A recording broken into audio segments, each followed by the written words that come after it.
রথি ভাই, আপনি তো অনেকদিন ধরে আলভির সঙ্গে কাজ করতেছেন, অনেক বছর ধরে আপনি তার সঙ্গে পরিচিত। কিন্তু এখন আমার আসলে যে প্রশ্নটা, সেটা হচ্ছে যে আলভি এবং তিথিকে জড়িয়ে যে কথাটা চলতেছে, এটা আসলে কতটুকু সত্যি, আপনি কতটুকু জানেন? যদি কিছু জানেন তাহলে খোলাসা করা উচিত।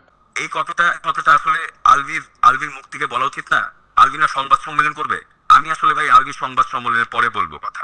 আমি আপনাকে যেটুকু বললাম, আমি আলভির সংবাদ সম্মেলনটার পরে আমি মুখ খুলবো। আমি তো দেখতে চাই যে জাহির আলভির অপরাধ বোধ, বিবেক বোধ কতটুকু কাজ করছে, আমি তো দেখতে চাই। আমি ওইটার পরে আমি কথা বলবো ভাই, কেন বলবো না? আমার কোনো ভাই, আমি কোনো ভাইরাল হতে চাইলে তো আমি আপনাকে নিজে ফোন দিতাম। আমি ভাইরাল হতে চাই না ভাই, আমার ভাইরাল হওয়ার কোনো দরকার নেই, কারণ মৃত্যুর পরে আমি ভাইরাল হতে চাই না। আমি দেখছি যারা যারা অনেক ধরনের সাফাই গাচ্ছেন তাদের সবারই পেছনে কিছু না কিছু স্বার্থ কাজ করছে। আমি জানি আমার ভাইরাল কেন নাই, সবার ফেসবুকে তো মনিটাইজ যাচ্ছে, সবারই তো মনে হয় যে একটু ভাইরাল হই, সবারই তো মনে হয় যে ফলোয়ার বাড়াই। আমার ফলোয়ার বাড়ানোর দরকার নেই ভাই, আমি জাহির আলভীর সংবাদ সম্মেলনটা দেখতে চাই। আমি যতটুকু জানি যে ইকরার সঙ্গে আপনি কানেক্টেড, এবং আপনি নিজেও বললেন যে আপনি ইকরার সঙ্গে কানেক্টেড ছিলেন অনেকটা সময়। আমরা যতটুকু জানি ইকরা বিভিন্ন সংগঠনের সঙ্গে জড়িত ছিল।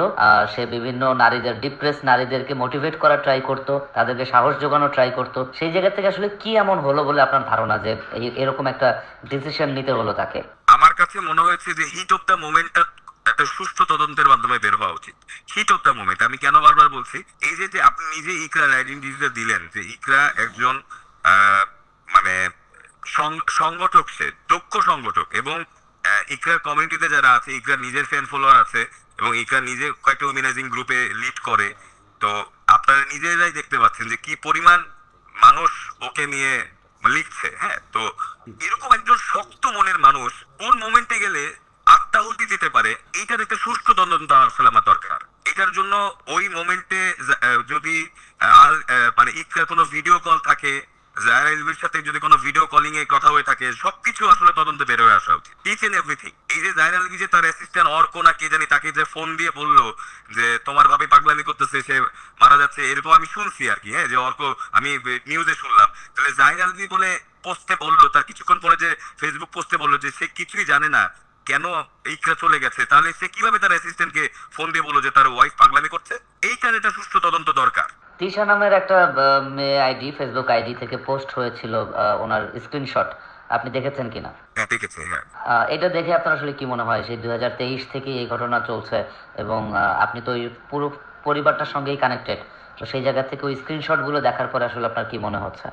আপনার সঙ্গে কখনো ইকরার কথা হয়েছে কিনা এই বিষয়ে? ইকরার সাথে আমার অনেক বিষয়ে কথা হয়েছে। আমি অনেক বিষয়ে অনেক বিষয় ইকরা আমাকে শেয়ার করতো। তারপরে আবার হয়তো কোনো কারণে, কোনো প্রেসারে, হয়তো হয়তো সামাজিকতা বা অনেক কিছু দেখে আবার চুপ হয়ে যেত। এই চুপ হওয়া, মুখ খোলা, এর মধ্যেই আসলে ছিল এই সময়টা। তৃষার যে ব্যাপারটা, তৃষা তো ইকরার খুব ক্লোজ ফ্রেন্ড, এবং একদিকে ইকরার আসলে মনের জীবনের সবকিছুই আসলে সে তৃষার সাথে শেয়ার করতো। তো তৃষা আসলে আমার চেয়ে ভালো অনেক কিছু জানবে, এটাই স্বাভাবিক। আর তৃষা যেগুলো বলছে সেগুলো তো প্রমাণ সাপেক্ষে বলছে, তো সেগুলো তো মিথ্যা হওয়ার কোনো কারণ দেখি না।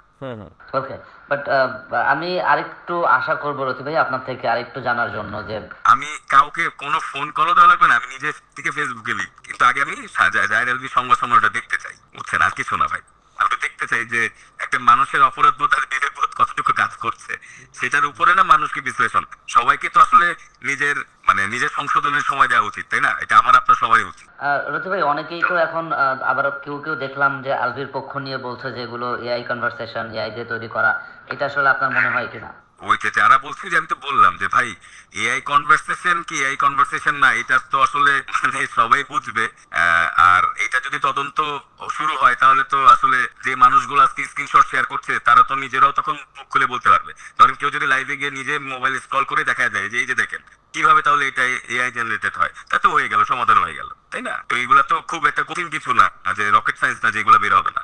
তো এই যে যারা বলছে এআই হ্যান ত্যান, এটা, এবং আমার তো মনে হচ্ছে যে যেগুলো এআই না, আমার কাছে স্টেট জিনিসগুলো সব সত্যি মনে হচ্ছে। তো আজকে যারা ওর ওর পক্ষে সাফাই গাচ্ছে যেগুলো এআই, তো এটা তো খুব একটা প্রমাণ করতে খুব একটা বেশি কষ্ট হবে না। তো আজকে যারা বলছে তারা যে পরে পোস্ট ইয়েও করে ফেলবে, পোস্টটা তো রিমুভও করে ফেলতে পারে, তাই না? তো তাদের দেওয়া না দিতে কিছু যায় আসে না। আচ্ছা, অনেক অনেক অনেক দেখলাম, অনেকগুলো পোস্ট গতকালকে থেকে ভাইরাল হলো। অনেক মেয়েকে আলভি বিভিন্ন সময় মেসেজ করেছে, তাদের সঙ্গে ফ্লার্ট করার ট্রাই করেছে, মিট করার ট্রাই করেছে, দেখা করার জন্য, বা শুটিং সেটে ডাকা পর্যন্ত, এরকম অনেক ধরনের মেসেজ দেখলাম। নারীদের উত্ত্যক্ত করা কাইন্ড অফ। এই জায়গাটা আপনি আসলে জানতেন কিনা যে তার চারিত্রিক দিকটা আসলে কেমন? আরে ভাই, ভাই আমার এখন জানার কি আছে, যে মেয়েগুলা নিজেরাই স্বতঃস্ফূর্ত ভাবে বলছে তা তো হয়ে গেছে, তাহলে তো সত্যি জিনিসগুলা। আমি যতটুকু জানতাম, আমার মতো আরো 10 জন ডিরেক্টর সবাই এটা জানতো। আর বাদ বাকি আরো ডিটেলস যেটা জানবো, সেটা আমি যেটা জানি সেটা আমি বললাম যে ওই প্রশ্নগুলোর উত্তর আপনি আমার কাছ থেকে সবই পাবেন। আপনি না, সবাই পাবে যখন আমি জায়রাল সংবাদ সম্মেলনটা দেখবো।